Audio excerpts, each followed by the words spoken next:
about to connect, you can just share that on your own feeds. Oh, Chris, just to be clear, the group or the page? It's the, sorry, you're right, the page, the Wonderment page, and then it's public, so it can be shared. Oh, here we are. Sorry, you're right, the page. We're there? So, are we live, Chris?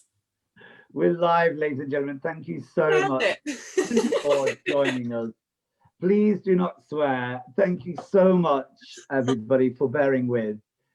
We have had some technical difficulties, which began in me being quite late. I had an extremely exquisite job today here on lockdown down in Frome, as you can see by some residues of said job. So we are Wonderment, and this is the Friday Night Forum, and we're so excited to be able to welcome you all tonight here on a Friday evening.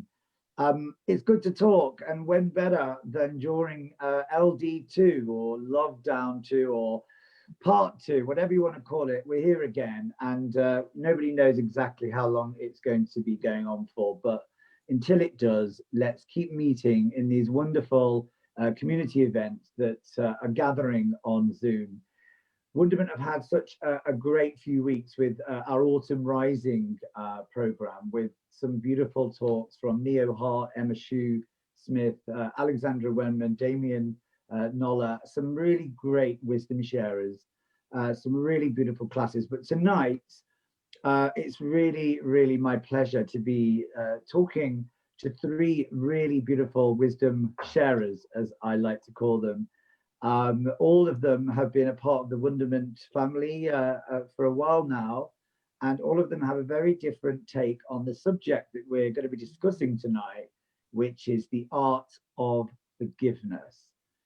We have Lorraine Flaherty in the house, the amazing past life regressionist, best-selling author on that beautiful topic. She's also a hypnotherapist. She does future life. She works with mandalas. She's a writer. She's an all-round beautiful goddess who has, helped me out particularly a lot in my past. We also have Rosanna Maxwell, who is doing some amazing work on sex therapy, relationships therapy, and she's been really excelling in this amazing field, adding to the many other talents she has, including the music that she gives us and offers us whenever we have our events, and also just her all-round intel and knowledge. She's going to be sharing about how to sort of forgive exes or forgive past relationships, not just with sexual partners, but also friends, families, ourselves. And first, we have a dear friend of mine, JP, Jean-Pierre de Villiers, who, his journey is got to be heard to be believed. I've known him for many, many years. He's excelled in the world of coaching and, supporting people in all kinds of fields, from, CEOs of businesses all the way down to people with their fitness goals.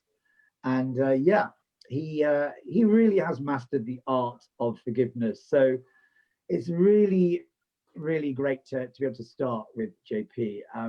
He's going to tell us about something that he's done recently and excelled in, and how he's got through it by recognizing that really we do need to forgive to be able to move on. That very notion that it's actually ourselves that benefit in the long run, rather than holding on to that burden and that sort of like that heart tie to something or someone who we might be carrying a lot of begrudgement to. So I hope that you're all well out there. Grab a tea, put it on in the background, curl up.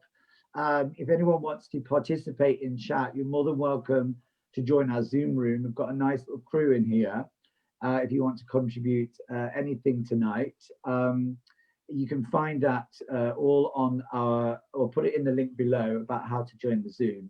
Otherwise, we'll be keeping an eye on the Facebook. So if you want to like comment as you go along, it would be really nice to hear what your thoughts are.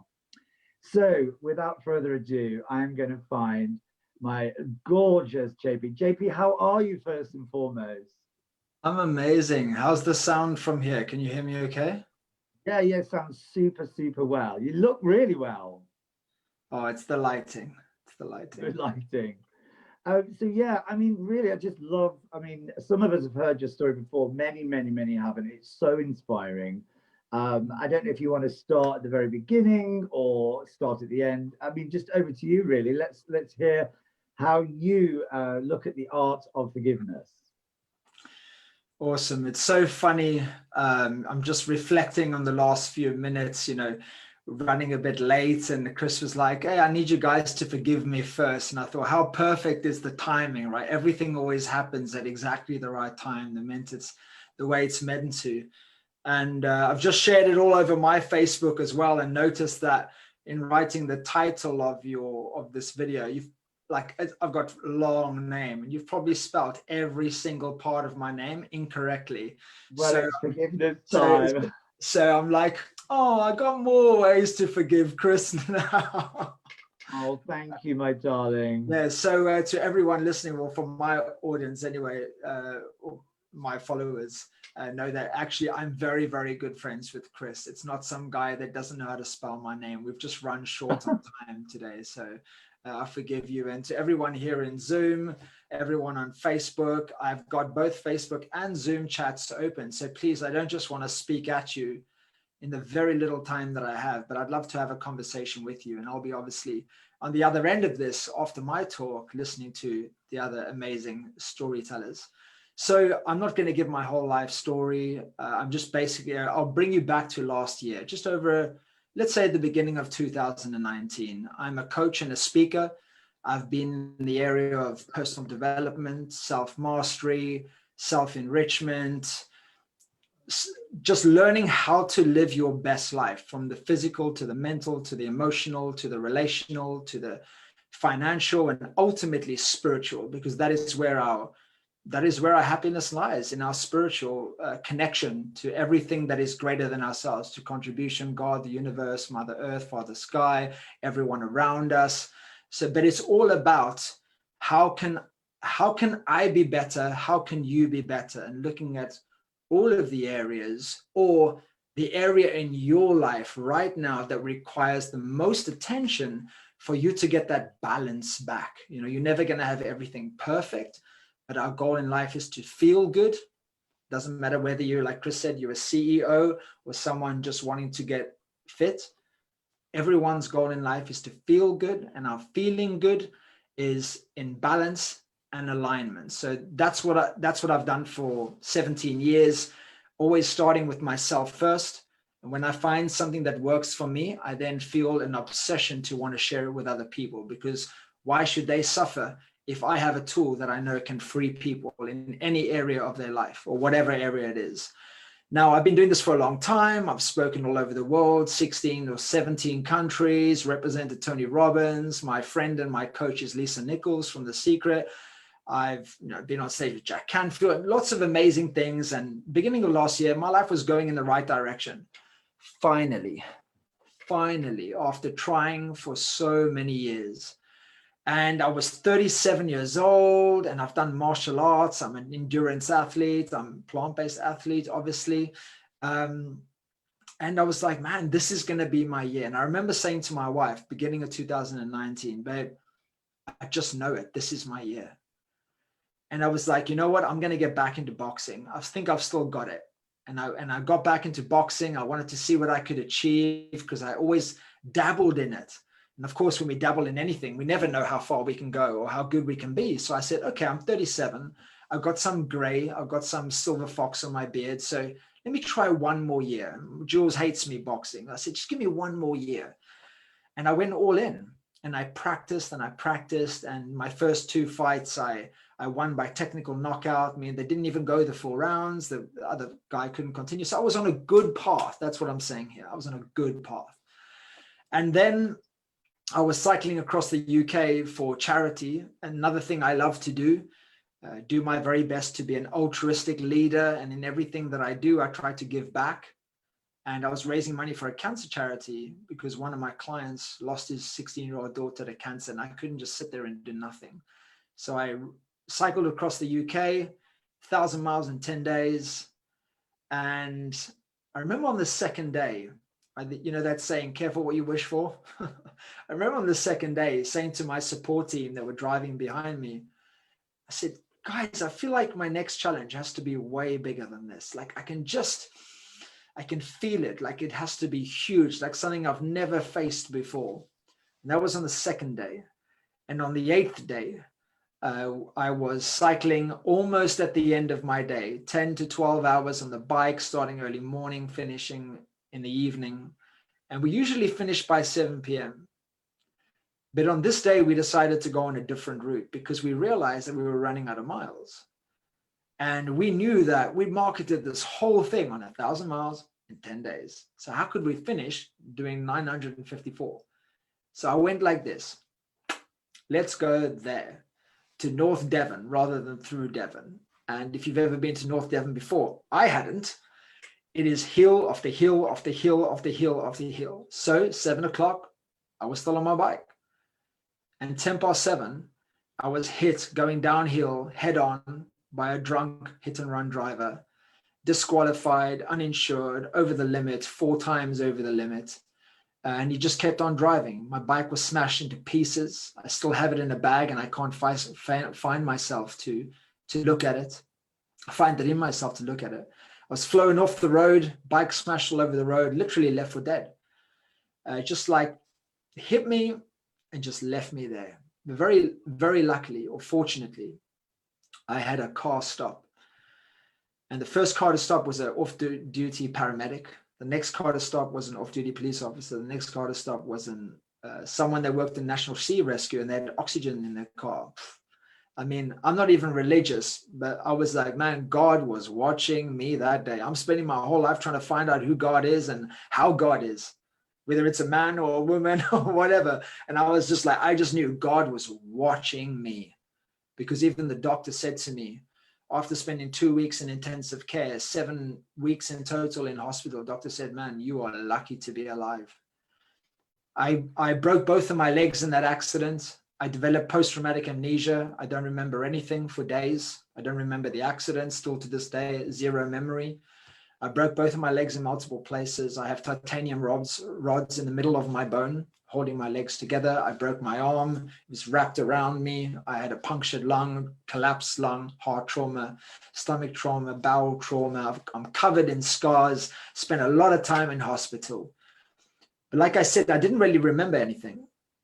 And on about day 10, day 11, I started to remember, and I started to piece together what had actually happened to me, and that someone hit me head on and left me for dead, and that I almost died and all these things. And in that moment, in that very moment that I was able to put everything together, I was faced with a choice. Like we are in every moment of our life, we're faced with a choice. We're faced with a choice of how to react when the started late. Chris was faced with a choice yesterday. Lorraine was faced with a choice an hour ago. And we're always facing choices. And those decisions that we make, or those choices that we make, are defining the rest of our life. Every moment we are defining our future, starting right now, then the next moment, then the next moment that unfolds is all being created by what we choose. So I knew, like I said, having done this for so many years and accumulated so many self-mastery tools, I knew that I was not going to choose to be a victim. I'm not saying that whatever someone does to you, they're not held responsible or accountable. Of course they are. But that man that should not have been on the road, that should not have fled from the scene of an accident, even though he knew he hit a cyclist, because he said it. A witness said, I think I've hit a cyclist, when he eventually got out of his car and stumbled all over the road. I know that he can't make me feel what I feel. That is my choice, my responsibility. So in that moment, I knew I have a choice here, and I'm going to choose a meaning for this. I'm going to choose this moment to have it make me and not break me. And I went on an incredible journey of self-discovery, reinvention, because I couldn't speak, I couldn't coach, I couldn't be an athlete. I said, hey, if I can't do the outer work, what can I do? Right? Once again, a choice. Are you going to focus on what you can control or what you can't control? And I said, you know what? I can control my inner world. So let me go on a spiritual journey. And I did plant medicine, Dr. Joe Dispenza, advanced retreats, Vipassana, living in silence, living with monks, living in a Shaolin temple, going to a Buddhist monastery in Germany to practice Kung Fu. I did all these amazing things. And over the last year and a bit, I've just rebuilt and reinvented myself. But at the back of my mind, there was always something I knew I needed to work on. And it was this: have I really, or am I really not blaming the driver? Have I really forgiven the driver? Do I really not have any ill feelings towards him, or anger or hatred? And I didn't know, because I have a very resilient mindset. I can push that shit down. And I knew that I could test myself to see if I'd really forgiven him. And it was at the court case where I would get to face him. Now, I was told by the police, the lawyers, everything, JP, you don't have to attend court. Once again, I was faced with a choice. I could not go, or I could go. Which one would benefit me and potentially the driver? Well, going, obviously, because if I don't go, I know nothing will come from it. So I went to the court. And for a lack of time, I'll just share the next few parts of the story very quickly. I went to the court. The guy turned up drunk. February this year, it didn't happen. They put him in a cell. He came back the next day. He pleaded not guilty. I just did my very best to say, you know what? It is what it is. No one is born a bad person. And I practiced always persistence and both patience. So I was persistent to get this sorted and heal myself, but I was patient in the process. Everything happens at exactly the right time. And a mantra for my life, it is what it is. And it was what it was. So I waited for COVID to be finished. October, yes, we're back in the courtroom. He doesn't turn up to court. The police eventually find him, transport police, on a train somewhere else. I don't know what it was called. Intoxicated again. The judge has had enough. They orders him to go and get the guy. They get him. He comes in. They decide he's not in a state to make his plea. So once again, back in prison. Cancel my next day. Stay in Exeter to go to the Crown Court the next day. The next day he comes by a police escort. I know he's going to turn up and I know he's going to be sober. So what I do is I stand at the entrance of the courtroom, not to face him or threaten him, to face myself. And I stand at the entrance of the courtroom, and as they walk him past me, I'm like this, I'm like open chested, I'm leaning into the situation because I want to face what I have to heal if there's still something to be healed. I know that I cannot live a free life if I hide away from something or I push it down. So I'm there, I'm ready. He comes past me and I feel nothing but empathy. And I say to myself, that's it. I got what I came for. All of this work that I've been doing, the deep meditations, the tears, the screams, the restless nights, the thinking, the trying to change my being or doing my best to change my being, it all worked because I felt nothing but love for this man, that other people would go straight to judging him. So we get into the courtroom. Once again, I'm faced with a choice. There's a victim statement in a case like this where you have to say, or the judge has to say everything that happened as a result of this incident. So the judge turns to me and he says, first of all, this man pleads guilty to everything, all of the charges, 4 or 5 different charges. I'm like, yes, finally, we can move forward, progress. And the judge says, Mr. de Villiers, would you like to read your speech? Once again, I'm faced with a choice. Let me tell you, the first thing I thought was, no, I don't want to read it. It's too uncomfortable. I've got to stand at the front of the courtroom, proper courtroom, white wigs, everything. I've got to face him because now there's a barrier between us where we're sitting. No, I don't want to do it. I've got what I came for. I'm healed. And then I thought, hang on, I'm thinking about me. I'm only thinking about me. So let me be the observer from another perspective and let me look at both him and I. Do I need to read the speech for him and I? For him and me? It's like, yeah, absolutely. Because I'm sure you'd all agree, maybe this has happened to you in your life where one person has said one thing at one time, and in that one moment, it's affected the rest of your life. Has that ever happened to you? Just one thing. Could be a good, could be bad. It could be bully, a parent, a role model, a friend. And I knew that if I don't share what I want to share, I know there can be no impact on this man. But if I do have the courage and I can encourage myself to read this, I know that maybe, just maybe, I can get this guy to change his ways. Maybe. No guarantees, but I know that there's a guarantee that if I don't do it, I will have no impact.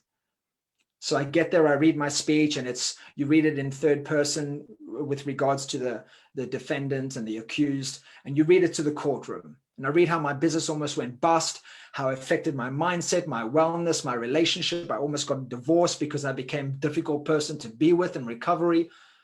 And then I share at the end, but I'd like the defendant to know that I have no ill feelings towards him and that I forgive him. And then I have this thing inside me, no, there's more I want to share. So I say, Your Honor, please, can I add something to my speech? And he says, it's not, is it on your paper? No, it's not on my paper. Got to get permission. So I get my lawyer, we go outside, I get permission, I come back in, I go back to the stand, I pull the mic to my face, and this time I turn to the right and I look at him straight in the eyes. And I say, Mister, I believe in my heart that everything happens for a reason. And even though there are obvious consequences and repercussions for what you did to me, I want you to know that I forgive you. I hope that you can use this time that you get sentenced in your sentence to heal whatever needs to be healed so that you can come out a stronger, better man. And I want to say that I only wish you well. And I'm speaking to him, and as I'm speaking to him, and after reading that speech and everything that happened to me, I've seen his hand go onto his heart, his other hand goes onto his mouth. And you can just see him, he's like in shock. And I finished my speech with my hands on my heart to the guy that left me for dead. And I said, I forgive you, and I have nothing but love for you. And he stands up in the witness box. He comes forward towards the barrier and he says, Your Honor, please, can I share something? He gets permission from his lawyer. He gets permission. And he says, Mr. de Villiers, I'm so sorry. I didn't mean to hurt you. I've done a lot of bad things in my life, and just know that I think about you all the time and your family. I've even called my lawyers numerous times asking about you. And if I could have it the other way, or if I could have it another way, I would have had it be me rather than you. I'm so sorry. And he's emotional. I'm emotional. And it was one of the most powerful moments of my life. And what was the alternative? To not forgive this man and to never, ever, not just free myself from what had happened, but I wouldn't have given this man any kind of freedom. And I know without any doubt that that man felt lighter as a result of that experience. And that is our purpose, our obligation in the world. At least the people in this environment here, it's to shed light in darkness. No one is born a bad person. When I left that courtroom, his lawyer came to me and said, Mr. de Villiers, I just want to thank you. I always get emotional when I share this. He said, I've been a lawyer in court for 25 years. I've never seen what you did. He said, I just had to come and tell you, thank you. That is the power of forgiving. To take someone that's just going to their daily job where they're putting people in prison every day for 25 years, for a quarter of a century, to have them moved, to have them touched, them affected, them impacted. Forgiveness is not just about ourselves. It's about everyone that forgiveness touches. I didn't know, but there was a reporter in the courtroom, and it was shared with Devon Live, the main newspaper, one of the main newspapers in Devon. And that thing went viral. 250,000 views over the next week, all over the world. People messaging me saying, thank you for what you did. And I'm crying because I'm so grateful that I had the courage to forgive. It takes so much courage to forgive, but not forgiving, to everyone listening here and everyone that you ever share this message with, not forgiving is like trying to swim with an anchor around your ankle.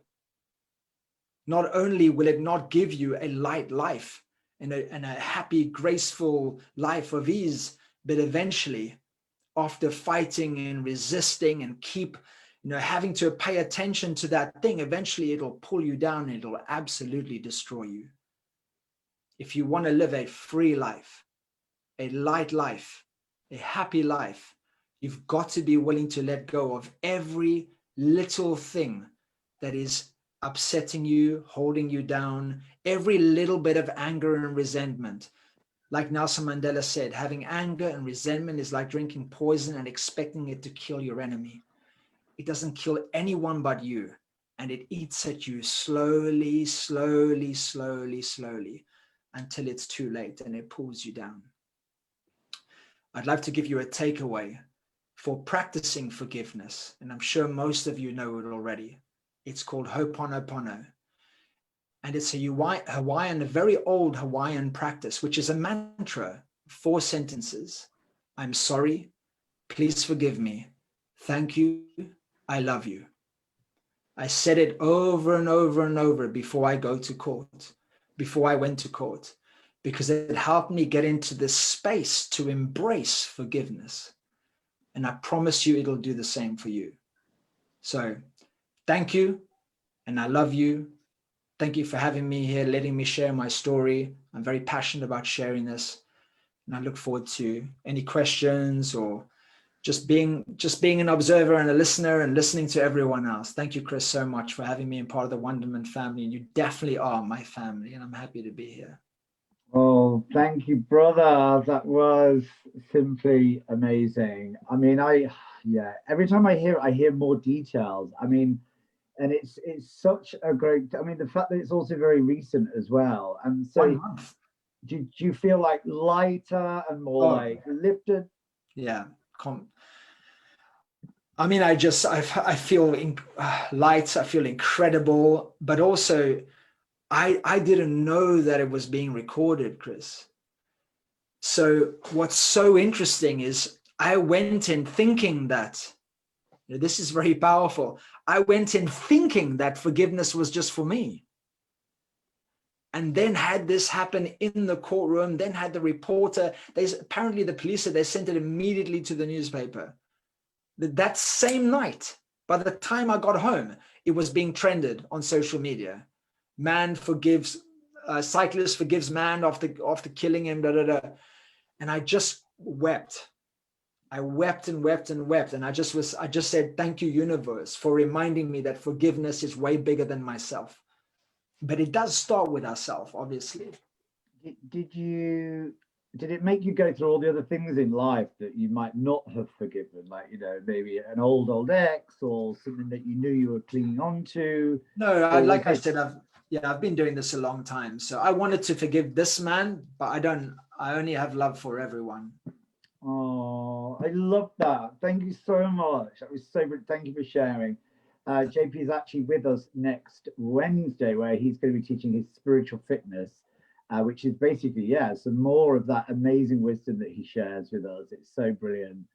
For anyone who's tuned in, we're talking about the art of forgiveness tonight.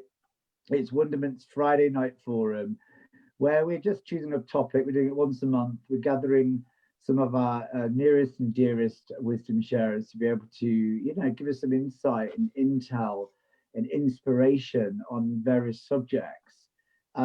Forgiveness, as we've heard from JP, is something that we all need to be doing more and more and more, especially when it comes to our exes. Isn't that right, Rosa? Rosa, are you there? Rosa's our dearest, beautiful tribeswoman and family member. How are you doing? I'm very well, thank you, Chris, and thank you. Loving your setting. You look like you're in a divine space. Oh, it's wonderful. My lovely partner Steve did all of it by hand, from like reclaimed materials that we've kind of picked off the street, minus this, obviously, the burner itself. So I feel like it's made with a lot of love. I mean, and actually talking about your partner and love and all that, you do have a phenomenal relationship. And we don't need to talk about that tonight because it's point on. But are you able to get a great relationship now because maybe in the past you have been able to let go of past relationships and exes and cutting cords and all of that? Do you feel, I mean, if you want to just tell us a bit more about, the great work you're doing, but also linking into forgiving people of the past. Definitely. So I think there is a lot within this subject, and actually I loved a lot of JP. Thank you so much for sharing your story. I know this is the second time, and I'm just overwhelmed with like emotion from it as well, and hearing almost its conclusion or evolution from when we last were together. And there was a lot within what you were saying that really resonated with me, and I think. And Chris, I know that with like exes and things, there's kind of forgiving those past relationships, but there's also forgiving within your current relationship, and also self-forgiveness. So when I was thinking about this topic in the realms of sex, love, and relationships, so I'm a sex, love, and relationship coach, which is amazing because I help people embrace their authentic kind of intimacy and their intimate styles with others, and also their own kind of erotic empowerment, and how really embracing all those elements of themselves and learning how to be authentically intimate can really transform someone's life. And when I was thinking about the art of forgiveness, there was a lot that kind of came through and around forgiving, yes, kind of forgiving those past, cutting those ties, letting things go, but more so when I really dug deep into it, and the things that underpinned a lot of those potential resentments or things that we might hold on to, is it made me really think about self-forgiveness. So often what happens when we're in relationships, and say a relationship breaks down, or even when you're having a challenging time, say in a current relationship, it's likely that people are brushing up against maybe boundaries that you have, or they are triggering parts of yourself, maybe core childhood wounds, different relationship and relational traumas that come from familial relationships, that come from friendships, that come from those past relationships. So when we're in these intimate relationships, it can bring a lot of stuff up within ourselves. And with that can come for a lot of people, that feeling of shame.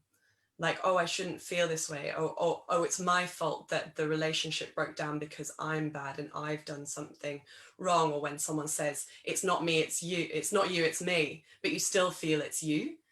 So when I really thought about this topic, it was that deeper level of yes, we can kind of let go and forgive others, but I wonder if there's that deeper element of how do we forgive ourselves as well. And the way that I kind of help people and coach people, and the way that I've also come to terms with it myself, is going through these multi layers.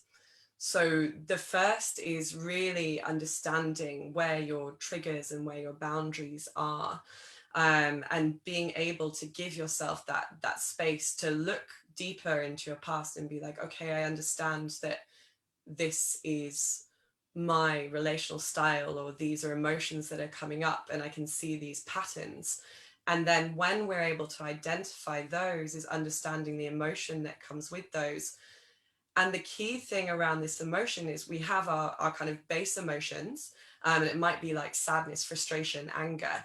But then we have our meta emotions, which are the emotions we feel about our emotions. And what has been really heavily linked with well-being, and I believe as well with things like being able to self-forgive, is if we can practice non-judgment of our emotions. That's been heavily linked through research, to then be able to process more deeply, to let go and forgive as well ourselves. So by being able to explore our emotions without judgment and letting those emotions be felt, deepening our understanding around them, that can lead to more of that self-forgiveness, and ultimately as well forgiveness of others. So one of the ways is just a little practical thing, and I really would love if anyone wants to jump into the conversation at any point. Like I really like having a conversational style. So if there's any questions as well on Facebook, or from anyone on the chat, feel free to jump in. And JP and Lorraine, anything that you ever wish to add, please go ahead. I'll just say what you're saying is so, I just wrote it in the chat. It's so important. Because of a lack of time, I really wanted to share. This includes yourself. I didn't need to, because you've gone into it. Like Yeah, this is so important. I just wanted to just acknowledge what you're saying and give power to it, because it's everything. You know? Thanks, JP. I appreciate that. And so the way that I like to think of self-forgiveness, or the way that we can start practicing the art of self-forgiveness, is to one is get reconnected with the breath and the body. So there's a lot of different ways that you can do this, through like mindfulness, meditation, even just deep breathing exercises, and really drawing the breath deep into the body and slowing that breath down. And when you're in that mindful state and kind of more self-awareness, what you can then allow is allow that emotion to arise. And when you allow that emotion to arise, you can notice in the body where you feel it. Do you feel it in your heart, in your belly, in your throat, in your head? Like, which part of the body, maybe in your knees even, or toes, legs, wherever, just noticing the sensations as they arise around these emotions. And noticing as well if they take you back to other parts of your life, other relationships, other exes, other family members, other things that may have happened at school. Just noticing again where that all comes from, and critically, without judgment. And then really staying connected to the breath and in that mindful space, just letting those emotions move through you, giving yourself that self-love, self-care, self-kindness, compassion, and allowing yourself to be in this space, have these feelings, have these emotions. And what often happens is that when we give ourselves this space to feel our emotions, and when we're non-judging, that actually allows the emotion to flow through us. And the other way that we can help after this sort of, we allow ourselves to feel, then what we can do is we can do something that will help complete our own sort of stress response cycles. So we can do something that's going to snap ourselves out of it, whether it's dancing, physical activity, exercise, things that are going to help us release those endorphins. And that, for me and for other people that I've worked with, has really, really helped to deepen that connection to self, forgive the self, and then also move that to forgive others. Because when we're in those more balanced states and in touch with our own emotion and own understanding, we're then able to communicate that with those around us from a non-violent perspective. So when we are able to identify our emotions and where they might come from, we can then talk to, say, our partners, our friends, even our ex-partners, to then help deepen that understanding and even intimacy with them as well.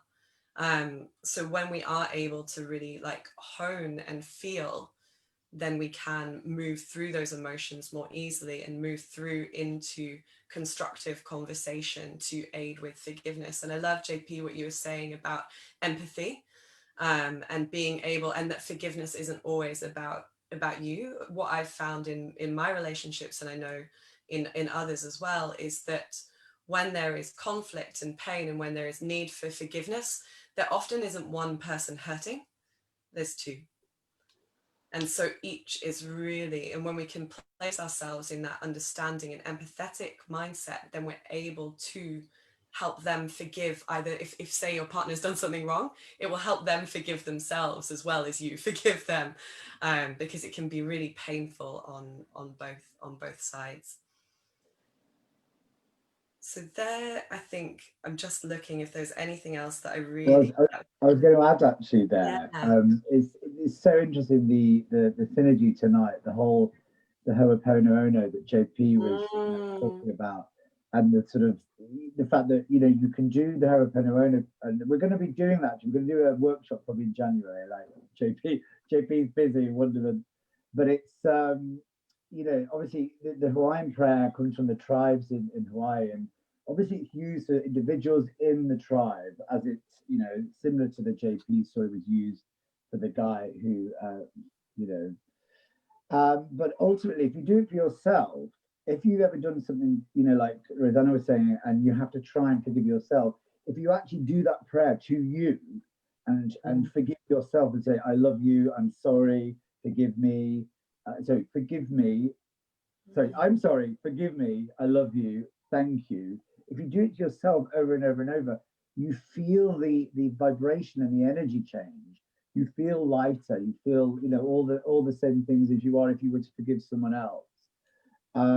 And you know, and I think it's really interesting about the relationship thing, even friendships, you know, like I've had a housemate before, and we've had real, like, sort of coming to a back and forth battle, coming to that moment where you kind of like really annoyed with them, but you know it's half you. If you do this work, whether it's Ho'oponopono or something like you were saying, Rosanna, it's actually that what you're doing on yourself about that situation resolves the argument without the other person necessarily even knowing. It's really quite magical. If you, Yeah, I'd say absolutely. It's so powerful. It's something that I as soon as I was introduced to it, it just felt so aligned, and it really makes you think about also that as kind of to echo JP's story as well, that we all have like a part to play. We all have a choice. And so we can actively like work on ourselves and bring in that sort of self-forgiveness and bring in forgiveness of like the situation and to help us really move on. I know that I have experienced trauma, quite significant trauma in past relationships as well. And I remember holding on to so much of that for so long. And when practicing things like Ho'oponopono and doing a lot more self-work and mindfulness and meditation and really sitting with those emotions and understanding the scenario more, that move into forgiveness was so much more powerful. To be able to still acknowledge that, yes, it was wrong for that person to have, I guess, misused my boundaries or broken my trust, and yeah, and kind of leading to an assault. So yes, that like is like terrible in a sense and something bad that has happened, but coming from that place of understanding and actually being as able as well to put myself in his shoes, like I almost thought it helped me be able to move through that forgiveness as well and understand more deeply potentially, and even without having that conversation or with this person in question, just knowing that like actually within myself that I've forgiven myself for how much shame I felt after the things that had happened, how much embarrassment I had held onto, how much disappointment I'd had in myself for almost feeling like I'd let these things happen to me or that I could have changed the situation. Those emotions were exceptionally unhelpful and I think are very unhelpful. So when we can acknowledge and forgive those emotions within ourselves, then it just makes it all so much easier to move through. And I think one thing that I really wanted to mention, it was something that we were actually talking about with my sister and partner before this call as well, and they were like, well, what if you can't forgive someone? What if you aren't able to do that? And I know that in some scenarios, and even this one, maybe there's parts of me that still haven't fully forgiven this person for what they did. But the thing that I really concentrate on is that actually I forgive myself for not necessarily being able to fully forgive. And that for me is like so powerful, is being able to acknowledge within myself that actually, like, I forgive myself for not even having, not always being able to forgive for everything. And I think it's about letting those emotions really move through you, and and be able to sit within that space without shame of your own emotions, without judgment, and really connect with your breath and body and know that you forgive yourself. it's so interesting about you know, connecting obviously forgiveness with unforgiveness, with shame, and all of those lower vibrational sort of, you know, emotions that keep us down, like the anchor that JP was saying. You know, it's really interesting. I wonder if it's I don't know if anyone wants to sort of chip in here. Like JP, you know, obviously you had that moment where you were able to forgive that guy generally from your heart to his face. And obviously, Rosie, you're talking about past relationships. Um, is it the same if we do the work on said person that might be in the past, something that's catastrophically gone wrong or affected us, is it the same if you just do the work in your head, forgiving them, or do we think that we actually need to physically like have that interaction, i.e. go to the ex and tell them you're forgiven, or is it something we really can work on our own? I don't know if you want to carry that on, Rosa, or should we maybe meander to... up? Yeah, I'd be interested. I'd love to share on that. Can I? Yeah. Oh, was Rosa going to share? No? No, go for it. So that's such a great question, Chris. I would say that, no, we don't need to. Like Rosa said, you just need to do it for yourself. They don't even need to know that you've forgiven them. The reason I wanted to do that was, like I said, it was a test, because I know I'm very resilient to the point that it can even be at my own expense. I can tell myself I've got enough energy, I've got enough energy, I've got enough energy, got enough energy, and then I crash. So I knew, it's just my conditioning of building a mind muscle over 15, 16, 17 years, always at the truth. And that's why I knew the truth will set me free. So how can I go as close to the truth as possible? Face the man. But I love so much of what you shared, and 100%. You don't, just never tell them. Never tell them. They don't know. I love it. They don't need to know. I love it. The childish part of me as well. If it was a really horrible ex and you forgive them, don't tell them. Let them stew. That is your choice, and that's within your power as well. And I think yeah, it's really that sort of self that is really powerful. And I think just the final thing that I'd really like to just mention, and I think if it's a practical, again on the practical lens, is that when in current relationships or friendships or familial relationships as well, is that when we often feel that we might need to forgive someone, or say maybe something within us is triggered, it might be that person is touching or getting close to something that is a boundary for us. And often we'll be able to feel this in our bodies first before we necessarily even realize that we've got a boundary. And one way, when you kind of notice where your boundaries are, or maybe if there's something that you need in a relationship that you're not getting, which is leading to frustration, or is leading to maybe miscommunication, or leading to things needing to be forgiven more and more and more, sometimes we can get into these pits or spirals. Then it's really that identifying the boundary, working out what your need is around it, and then being able to communicate that to a partner. And I think that is so important, is when we can identify where our boundaries are and we can communicate lovingly and without kind of in a non-violent communication style, then we can breed more intimacy, and then we'll need to potentially forgive less in our relationships, our friendships, and with our families. So I think if you can check in with yourself through the body, through the breath, notice where those boundaries are, notice what the needs are, communicate those, then that just breeds kind of forgiveness continually. Amazing. Thank you, Rosa. I mean, we could all talk for hours. I mean, what I love about this, I mean, one of the linking things of this is, again, we're all so linked, and of course, if we forgive someone and they benefit, we're going to benefit, and that's all we have to keep doing. We have to remember we're all part of the same osmosis, the same thing. We're all divine, and the more we can do to help either the people around us, whether they've done bad to us or good to us, the better we'll be, and the better the rest of the tribe will be and beyond. But it's something like, when we're sort of talking now, really, I'm going to go to my next guest now, our next guest. Can I share something? Yeah. Just because there's a comment in Facebook from one of my students, I just want to answer it in a few seconds. Thank you, Chris. Sure. Can forgiveness be the other way around? When you forgive someone else, does it end up helping you forgive yourself? Absolutely.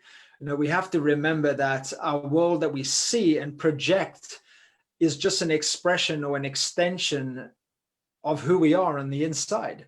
And also, I'm sure that, there's lots of hashtag super spiritual people here. what we do for others is what we do for ourselves. So when you find yourself being more loving and compassionate towards others, it by default, you will find more love and compassion for yourself. So Hannah, I just wanted to answer that question. You know, a lot of people here, I'm sure you've been on a journey where you've gone to volunteer or do something, or I don't know, sleep homeless for a week, and it changes you as a person. You did it to raise money or for a good cause, but as a result of doing that thing on the outside, it changed you on the inside. So I really just wanted to speak to that. Thanks, Chris. Sorry, I'm done now.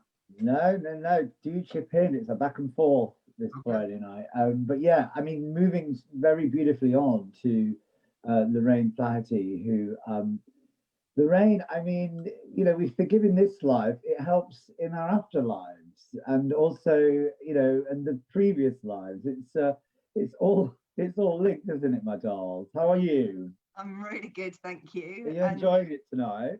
Yeah, absolutely, and you know, completely agree with everything that that the previous guys have talked about, and it really is so heartwarming to know that it doesn't matter what fields we're working in, and it doesn't matter what approach that we have or the techniques that we're using, that actually those of us that are coming together now do have this similar viewpoint into what's really important now in the world. And I think that now more so than ever, when we are really being forced to kind of face more of who we are and our place in the world, because we've been so busy for most of our lives. We've been so in a chaotic world where there's always something going on. And right now, well, not for everybody, I think a lot of people still are very busy, but many people have been forced to really slow down and to evaluate their lives and to look at their relationships and look at how they turn up in the world. And I mean, I know for me that this idea of forgiveness is so fundamental to the work that I do. There isn't a day that goes by where I am not on some level trying to assist people or trying to help people to find a way to achieve forgiveness or to let go of things that they've been holding on to. And you know, I'm reminded of just the starting point for me really was as a small child being really confused and not understanding why it was that people weren't always kind to each other. And I remember being really young and saying it to my dad. You know, my parents argued and they bickered a lot, and the people around us and in other families were always fighting. And I said, Dad, why can't people just be nice? Why can't they just be kind? And he said to me, because the world doesn't work like that. And I said, but why not? I don't understand. Surely everything would work better if people were just kind and considerate and they looked after each other. And he just kind of, you know, dismissed me as a child, but it was a question that stayed with me. And even growing up, you know, I'm a very lapsed Catholic now, but even in there, you know, there was a lot of talk about God's forgiveness and about how we should turn the other cheek and how we should, you know, treat one another as we want to be treated. But even in that environment, I looked around and thought, well, that's not what I see people doing. It's not how I see people operating. And so from a really, really young age, not only was I trying to explore, you know, religions and the history of the world and where we came from, but I just started to ask this question, why are we here? Like, why are we going through all of this? Why do people have to suffer? You know, why do bad things happen? And quite often, bad things happen to good people. It's just not always the ones that, you know, you might think should be punished. And then, of course, this idea of karma started coming into my awareness. This idea of punishment and reward, that you could, if you were doing good deeds, that somehow you were going to, you know, accrue you know, a wonderful afterlife and reap rewards for your good deeds. But something about that didn't ring true. It just didn't sit right with me, as did a lot of the things I was being taught. So I started to delve in deeper and to really explore. And there was probably 20 years when I had a career as a kind of hair and makeup artist, when behind the scenes I was studying human nature, and I was looking at the roles that people play, and I was most interested in the place where trauma happens, where people will lash out and hurt people, sometimes deliberately, sometimes accidentally. But this constant flow of suffering that human beings were able to inflict on each other. And I kept thinking, there's got to be some bigger purpose to this. There's got to be more to what we experience and what we see. I kept, you know, in my meditations and in my kind of studies to expand my own mind and the work that I was doing, I started to get a sense of this bigger web, you know, this interconnectedness between all beings, all human beings. And suddenly things in this sort of view that I had started to make sense, that actually all of the things that happen for a reason, that there is a purpose, that there is somewhere this kind of plan, really, that we're all a part of. You know, if you take things down to the quantum level, you know, as you said, we are all connected in a way. And so I started to explore this idea of why. You know, who are we? Why are we here? Why are we on the earth plane? What's the point of it all? You know, what does it mean? And the more I looked and the more I studied and the more I explored and the more books I read and the more teachers I learnt with, the more I started to realize actually the suffering in particular serves a really, really big and important purpose. Because we as souls, I firmly believe, choose to come to the earth plane because we learn, we grow, we evolve, and because we want to have experience, we want to know difference.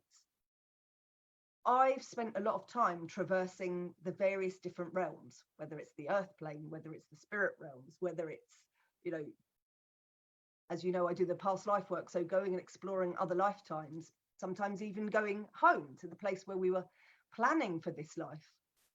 And time again, I kept realizing as I was researching that agreements were made, that souls that were brave, souls that wanted to not just sit in a heavenly realm and enjoy bliss for eternity, would say, and some might say that it was the essence of God, that would say, I want to know experience, I want to know life, I want to have adventures, I want to explore, I want to expand.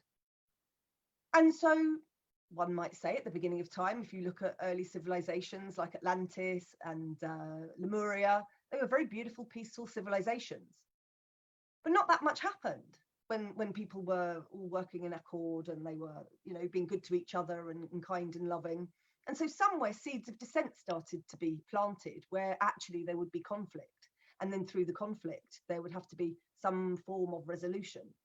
And what started to happen was that karma started to be accrued. Now, what I realized was that actually karma is not about punishment and reward. Karma is actually about balance. So what you reap, you sow. So what you put out there, you will receive back. So those people that were creating conflict and dissent with one soul would actually have to balance it somewhere else, which meant that they would have to have yet another experience. And then what I realized was that the souls that were just coming in and having fairly bland, fairly easy experiences weren't evolving, weren't growing very much. So actually, it was the souls that said, no, you know what? I want to really go in and do this properly. I want to do the extremes. I want to experience all of the wonders and all of the good stuff that light can provide. But in order to do that, in order to go right out to the edges of all that is good, on the flip side, on the balance of that, I'm going to have to do all that is difficult and hard as well. And that included suffering. And in order to suffer, generally, it required somebody to provide that suffering. And then, of course, what started to happen was that I realized that actually one of the biggest tests, one of the biggest soul challenges that all of us face on our journeys is to learn how to let go and forgive somebody for doing something hard to them. And in a way, that was a huge revelation for me, because it started to make sense. Started to realize there was a plan to the suffering, that it was serving a purpose, that there was a reason for it. I began to realize that souls made agreements with each other. The more I researched, and especially the time spent doing resolution work in past lives or going to the space between lives, was that some souls that wanted to know the biggest challenges ever would actually invite people from their soul group or people that were connected to them, those souls that they were closely united with, to actually inflict pain and suffering on them, partly so that they could forgive, but also so that they could know what suffering was. And of course, this created a huge cycle of karma. It created a huge web of experiences that souls were going to go through. And so when I started to work in earnest with this and to see, well, actually, how can I really dig deep? How can I find out where all of these connections are? I started to explore hypnosis, and I started to explore taking people into their other experiences. And so what I learned was that as we heal as human beings, we have to look at the dynamics, the relationships, the experiences that we have with not just our family members. We have to look at the patterns and the experiences that happen to our ancestors, because patterns, beliefs, and behaviors get carried through. And it's a little bit like, and yes, Rosa, I agree. It's a little like behavior, or even inherited experiences. So when we experience physical things that are inherited, such as heart disease or obesity or things like that that get carried down, so does the karma, so does the suffering and the negative beliefs. And I realized that there were so many different levels to this forgiveness. So in the sessions that I started to develop, started to work through with my clients, you know, I was taught inner child healing, where people would go in and protect their inner child. And I realized that my why question tapped into all of these things, because it wasn't really enough for someone to connect with their inner child and to make them feel safe and let them know that they're loved, and maybe even get them to say, oh, I forgive my parents for not being able to provide me with the love or the care or the attention they needed. Genuine, real forgiveness, when we work at this deep subconscious level, where you're unraveling all of these other layers to who we are as human beings, often requires understanding. It does require that sense of, well, hang on, why did that happen?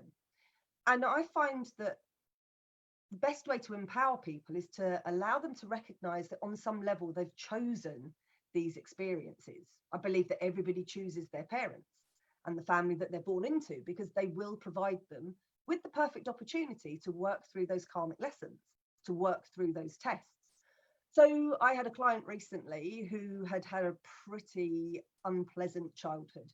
We did a lot of work in going back, and what I helped her to do, in order to really forgive her parents, I allowed her to go back and see exactly what happened to them when they were children. I took her back to the time when they were very small, so that she could witness exactly the difficulties and the trauma that they had experienced, the lack of love, the lack of care, the lack of attention, or the lack of nurturing that they'd experienced. She started to realize that, oh, my parents couldn't give that to me because nobody gave it to them. And so there was a huge release, a huge sense of compassion for who they had been, which explains their behaviors later. But I also realized that wasn't enough. So I had her go back to the earliest of the ancestors and to see where this idea of, you know, being dissociated, not being present for the children came from. And actually she went back as far as almost primitive sort of Neanderthal times, where the focus was on survival, where there wasn't time to do nurturing, where there wasn't time to do the cozy, loving, supportive stuff. And in that moment, she went back to those ancestors and she said, I get it. No one showed you how to do love and compassion. And she sobbed and she said, and I forgive you. I totally understand that it wasn't there, that this unpleasant pattern has started, but it wasn't your fault. And what she was able to do was recognize that it was just a lack of love. So she opened her heart and she sent love to these ancestors. And immediately, and I see this time and time again, without prompting from me, just asking the clients to do what they need, suddenly these ancestors, when they experience the love, everything shifts. Suddenly everything becomes more colorful. Suddenly they see each other for who they are. They recognize the light and they see the love, the capacity for love that they have, and they start to share it. And then they start to see the impact that that could have and the possibilities that that could have for all of the future generations, including the client themselves. And that means that not only are they able to forgive all of those ancestors that made mistakes, but also their parents. And I have them tell their parents in that moment, you know what, I understand. I now know exactly where your limitations or your inability to give me that came from. And it's with an absolute whole heart that they forgive them. And it's incredibly powerful. But I also then go, well, hang on, you were born into this family because there was a lesson that you needed to work through. So let's dive into that. So then we go to the soul level. Okay, so we go into another lifetime, which will reflect, which will mirror. My client that did the lifetime of suffering in this lifetime had also had a lifetime of extreme suffering in another life. And I tend to not use the phrase past lives because actually it's only passed on the linear earth plane time. In the spirit realms, those lives are all happening consecutively. And each time we heal the karma, actually we adjust, we change the energy of all of those lives. It's almost as though the endings of them aren't set. Each time we balance karma, each time we release, each time we forgive, each time we move on, we are actually healing the whole. And we're not only doing that, but we're healing all of those that are connected. Each time we forgive and release, it's like a little cord of negativity is released and everything lifts. So in the lifetime that she went to, where she was suffering, she went through this entire experience. I mean, she only got to 8 years old and it was pretty horrific. She went through about as much abuse and about as much horror as you could think of for a child and died. And in her last dying moments, she had this absolute feeling, I failed. I'm a failure. I didn't achieve anything. Look what a mess my life was. I got nothing done. And she carried that energy of failure with her, which kind of got parked. And it was really clear that what she'd done was because she hadn't completed that lesson in that lifetime, she had chosen yet another family that could provide her with the trauma and the suffering so that she could work through that lesson again to see if she could actually get it right. And I was able to show her actually by going to the realm where she had planned that lifetime. And in fact, she was quite surprised to see that it was the same souls who played her parents then, who had played her parents in this lifetime, that actually her soul lesson, the thing that she'd agreed to be tested on, and the very thing that these parents had signed up for to help her with, was for her to know suffering. And so all of a sudden, she says, oh my God, I did it. I did actually achieve it. I did actually accomplish what I was meant to. And suddenly there's this huge release. And not only was she able to acknowledge her own accomplishment, but she was able to completely and utterly forgive these parents because she knew exactly then why she'd been put through that process. So that knowledge set her free, it set them free. And what she was then able to do was to move on from that lesson. She was able to go, okay, I've accomplished this now. So that contract of suffering, done, dusted, gone. And she was able to evolve up to the next level. So her higher self brought in a new contract that actually gave her permission to experience love and kindness as she moved forward. And it was quite an emotional experience for her. And you know, it also is for me as well.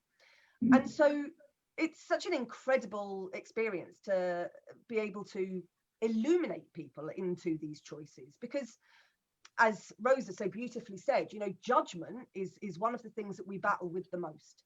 You know, we see people committing atrocities and we see people suffering around the world, and it's so quick to go into judgment of these people and what they're doing. But I fully understand from this work, and the same, JP, thank you, you know, that feeling that I now have that matches what you're talking about is complete and utter compassion for all souls that live on earth. You know, unconditional love for everyone that's here, and you know, those that aren't anymore here. I don't have to like them or tolerate bad behavior. I don't have to accept anything that isn't right, but I hold all souls in absolute unconditional love and compassion. But when you allow people to recognize, hang on a minute, I'm not a victim in this experience. On some level, my soul has chosen this. On some level, there is a part of me that agreed to it, that signed up for it, that was brave enough to want to go in and do the hard work and do the difficult stuff so I could evolve, so I could grow. Suddenly you become empowered. Suddenly you're not a victim to any of the circumstances in life.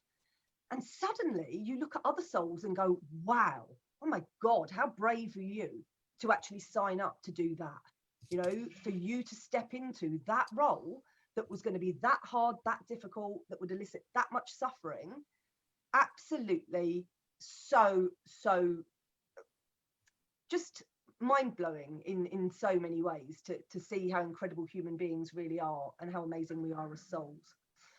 And you know, the forgiveness theme comes into almost everything, because you know, I remember a lifetime that I went into, and to be honest, I didn't even really want to look at it, because I was a sheriff, and it was, you know, it was in the time of the gold rush, and you know, it was the time when, you know, the preachers and the priests out there were convinced that actually they had to convert the Native American Indian children into being Christians, otherwise their souls weren't going to heaven. And I got convinced as the sheriff that this was true, and was responsible for actually destroying an entire tribe. And even though I was really good friends with the chief and their, you know, the most of the people in the tribe, and we took the children away and we put them in schools and we educated them, tried to educate them into our Christian ways. And my wife in that lifetime never forgave me. She never spoke to me again. She kept house for me, and she said, I made a vow under God, and I will keep house for you, but I don't want to look at you or speak to you ever again. And I realized shortly after what I'd done, when I saw how these children suffered, and I started to realize, actually, I don't think our ways are actually better than theirs. They lived in accordance with nature. They abided by everything that was natural and good. And I died having been unable to forgive myself.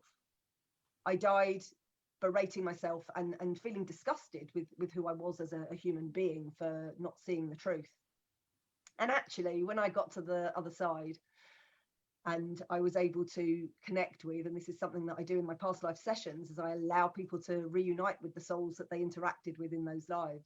And I met the chief, and I was pretty much down on my knees begging for forgiveness, you know, in seeing that actually their light was so bright and that I'd been so wrong. And he just dismissed it and said, you know, we had a deal. You know, we wanted to know rejection. We wanted to know not just suffering, but we wanted to know what it was to be outcast and to not be accepted. And, you know, what we experienced perfectly did all of that. So you're forgiven. You know, you are forgiven. It was all signed up for. It was all agreed on in advance.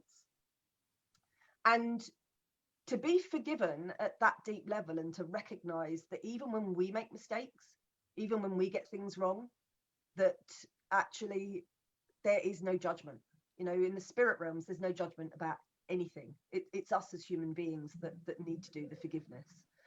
And to recognize that whatever we do while we're here, whatever we experience and whatever we see the people around us experience, we just have to hold them in absolute certainty that they are where they are. They're exactly where they need to be, that they are doing exactly what it is that they need to do. And of course, if somebody reaches out to you for help, or if somebody reaches out to you for support, then you give it. But I think as human beings, if we spent less time worrying about what other people were doing and focusing more on our healing journey and repairing and healing this sort of, you know, karmic stuff that we have to unbalance, then this world would be a much better place. You know, I know that the Buddhists talk about non-attachment, and I think somehow the message has got a little bit skewed. I don't think that means let go of all of your belongings and let go of everything and just sit on a mountain and meditate. I'm not saying that's a bad path. I'm not saying there's anything wrong with that. But I think what that message of non-attachment is to let go of all of those karmic kind of, you know, imbalances, to be able to go in and really one of the only ways that we can do that is to access our subconscious, you know, to go in and ask higher self, can you show me? Can you show me where I have unresolved issues? Can you show me where I have unfinished work? Can you show me where I need to forgive? Can you show me where I need to be forgiven? And in doing that, we're not just healing ourselves, but we are healing all of those who are connected in our soul group, all of those we've interacted with. And every bit of healing we do is healing everybody on the planet because we are connected. So it starts with us, but it's, you know, it's an ongoing and evolving journey. Each time we heal, it is like a ripple in a pond. You know, it just expands out and out more and more. And what I'm starting to see more and more of now is clients who are wanting to go even beyond the past life. So there's a process called the life between life, or the between lives regression, which was developed by Michael Newton. And he did 10,000 case studies when he's first investigated this work with his students. And time again, he kept coming back to the same answers, you know, because I have a scientific brain. I need evidence that this stuff is real.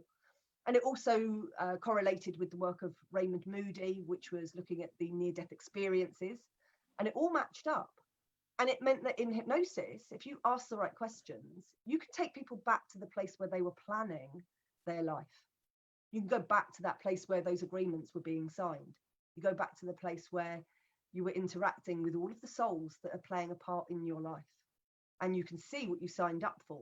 And actually in that space, you get to recognize, have I done this? Have I completed this? Is it finished? Are we resolved? If we're not, what else can we do? What do I need to forgive you for? And what do you need to forgive me for? How can I make it so that my experience on earth is one that is actually going to be more enjoyable than actually having to wade through all of these difficult challenges and tests?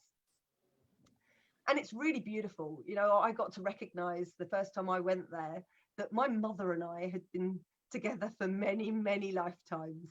And, you know, she gave me a bloody hard time when I was growing up.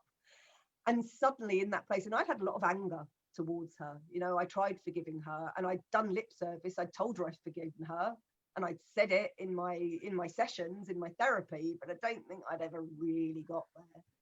And suddenly, you know, here we were in the spirit realms having this conversation, and she said, you know, I signed up to give you a hard time because you've been persecuted, you've been punished, you've been put down so many times in your lifetimes because you were somebody that was trying to spread the truth and, you know, enlighten people into who they are and why they're here.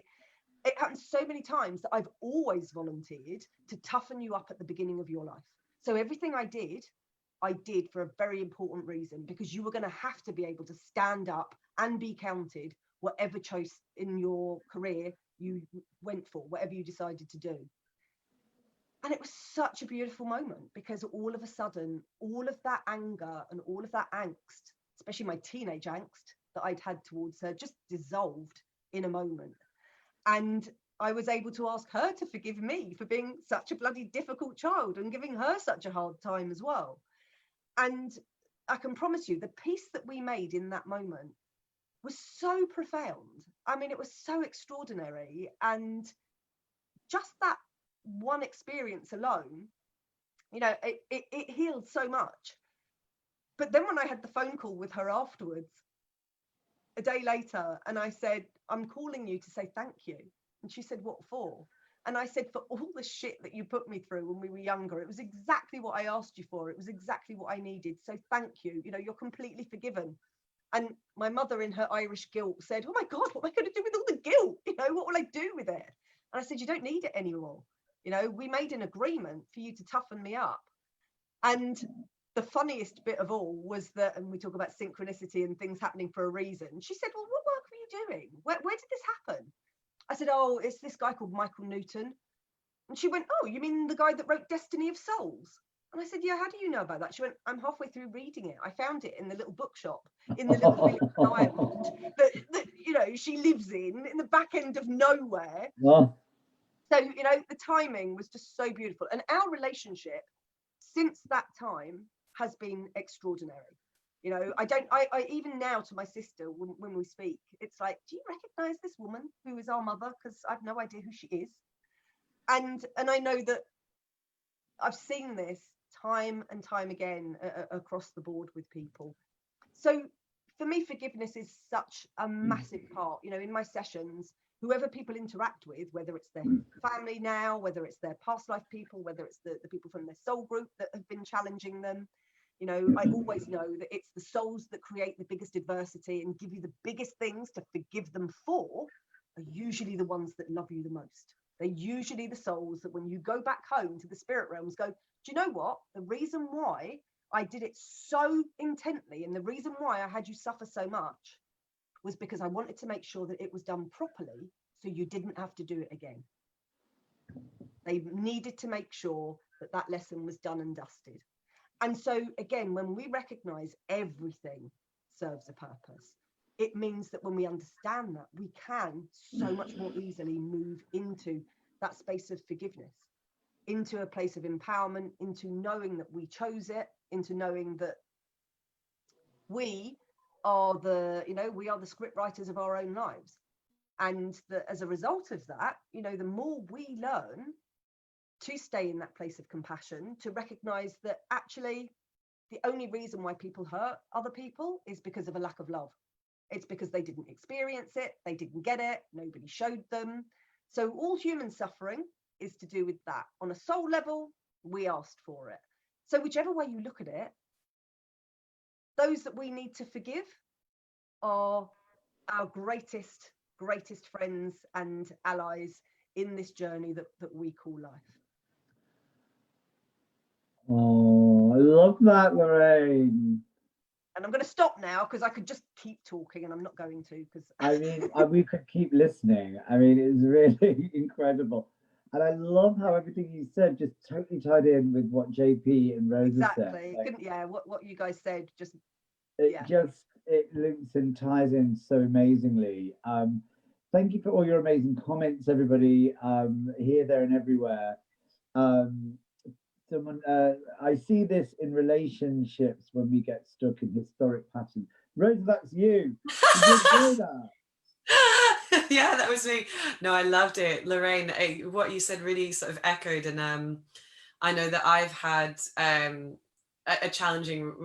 Really hope she's not listening, but I'm sure she'll agree. But I have had a challenging relationship with my mum in the past, and when you look back, and even me just looking back into her familial relationship and where her mother came from, and her grandparents as well, being like a post-war baby in London, and just seeing that actually my mum didn't get that love and attention that she really needed, and therefore she was just doing the best that she could with me and my sister, and I remember holding a lot of that anger and resentment, and I would see myself play these similar scenarios out in other relationships, other boyfriends, other friends, always feeling like I never was getting enough. And I think as soon as I started doing that self-healing and understanding of that almost familial line, I was like, oh, I could open myself to a lot more compassion. I was able to fully sort of forgive. And that has meant that I'm able to get a lot more love in my life now. And I think it allows us, when we heal ourselves, we heal further generations as well. So like a lot of the work that I do is if we can help others embrace their own kind of intimacy and learn how to be intimate with others, and love each other in their own unique way, and understand and empathy, compassion, all those wonderful things, then we heal the future's generations as well. Absolutely. It breaks the cycle, and that's what's needed. No, I loved it. Thank you. JP, did you want to add in, just chip into that? Did you love that? Do you think Yeah, that gentleman was someone that you made a pre-pact with? Say that again. Do you think the gentleman who ran you over from the court, do you think it was a pre-soul pact? Oh, I think we were meant to meet 100%. 100%. Yeah, and I love what you said about, you know, we came, like our life is about becoming, and, you know, just becoming. And we actually came from somewhere else, and we're here for the challenge. We chose to be here because we want to be challenged, and that resonates with me so much. And I actually don't have a share, but I have a question from Facebook from one of my clients and friends. Do children teach their chosen family? Do children teach their chosen family? I feel that my daughter is I feel like my daughter is a very old soul. From the age of 3, she's had incredible insights and asked extremely emotionally intelligent questions. Oh, yes, absolutely. And, you know, the key thing to be aware of, and I see this time and time again, especially when we do the past life work, is that, you know, I see the soul family is very similar to like an earthly family, where you have your core group and then you have like the extended family. But oftentimes souls will swap. They'll come in together, but they'll play different roles. So children will often have been the parents in a previous lifetime, or in, you know, in a different lifetime, and they will quite often swap roles. So again, be very careful how you treat your children, because the next time round they might be your parents. But definitely they come in to teach, but we all come in to teach. You know, every single one of us is here to teach those around us something, whatever that might be. But if you look at the way the world is going at the moment, I think that a lot of the children that are coming in now are coming in with a lot more understanding and awareness of actually who we are as souls. And I don't know whether it's older souls who have gone, we're in a mess down there, we better volunteer to go and help out. But it does seem like a lot of children nowadays, you know, whatever, I don't like to put terminology on it, like indigo or rainbow or whatever, but, you know, there's a lot of very insightful children that are coming into the world right now. And I think they're here to teach all of us, actually. Maybe they've all just been doing all their forgiveness and all their work, and they're all ready to teach us. Yeah. I call us the bridging generation. We're the sort of the last ones to pass the old to the new. Yeah, guys, if there's anyone else in our Zoom room that wants to chip in at this point, because we have been going on, we're going to be closing with all of our wonderful, beautiful wisdom tonight. If anyone wants to chip in, some of you have been waiting very patiently, just give us a wave. We've had some really nice comments on Facebook. Thank you so much for watching. Thank you so much to my beautiful, insightful, inspirational brothers and sisters. Thank you so much for your wonderful story. JP, as I said, you can find in a few weeks' time, next Wednesday, he will be doing an amazing session, Spiritual Fitness, with a beautiful Helen Parker, who's doing mental fitness, mind fitness. What a lovely combination. Are you looking forward to that? Yeah, very much so. First of all, I just have a draw towards Helen and her energy, and I've known her for a long time through you, Chris. So it's interesting how watching her years ago and thinking there's something about her, like she's just magical. And now we're doing an event together. I think it's divine timing and a divine plan. So we're actually chatting this weekend, and we're going to create magic, as I think she said in her message. Let's come up with some magic to create for Wednesday's session. Very much looking forward to it. Amazing. And when we do our in-person retreats, all 3 of these beautiful souls will also be joining us, so we can carry on with their work. But also do find them on their own channels. They're all doing such amazing work, one-on-ones, even during this time on the Zoom sessions. Rosanna's got some amazing, beautiful work, as she was mentioning about her sexual and relationship therapy. Oh, you there? Oh.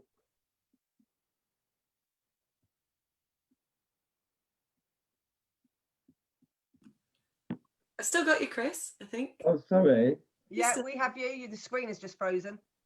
Oh, my screen's frozen. Yeah, but you look gorgeous. Oh my God, that's so odd. Let me just come here. Can you see me? Hang on.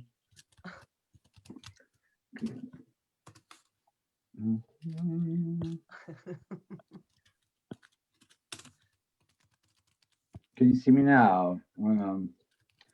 I think we might have to just stop there because it's just gone a bit. Hang on. Oh, there Can you you are. see me? Yay. Can you see me there? Yeah. Sorry, guys. At least at the end, I was just saying about how amazing Rose's work is, sexual love and relationship therapy. It was a real nice little taste of her great work tonight. And of course, Lorraine Flaherty, whether it be past life, future life, between life, or any work you need to do on resolving and dissolving the human mind, she is your lady. All three of them have helped me so much. So I am going to bid you farewell on this very bizarre exit. We started weird, so we're going to end weird. I myself, I know you'll forgive me. We have been Wonderment. Thank you so much. Do check out all of our other projects and all of our other workshops that are here, there, and everywhere. We've got yoga on Sunday with Lucin Tora, the goddess of Lucin. And yeah, we're just carrying on with this great online community, which everybody's welcome to join at any point, whether it's drop in or sign up for more. Everything is on wondermentwellbeing.com, including all the contact details for all of our beautiful guests tonight. Thank you so much, Rosa. Thank you so much, Lorraine. Thank you so much, JP. I have been Chris Fitchie. Good night. Thank you, Chris. Thanks,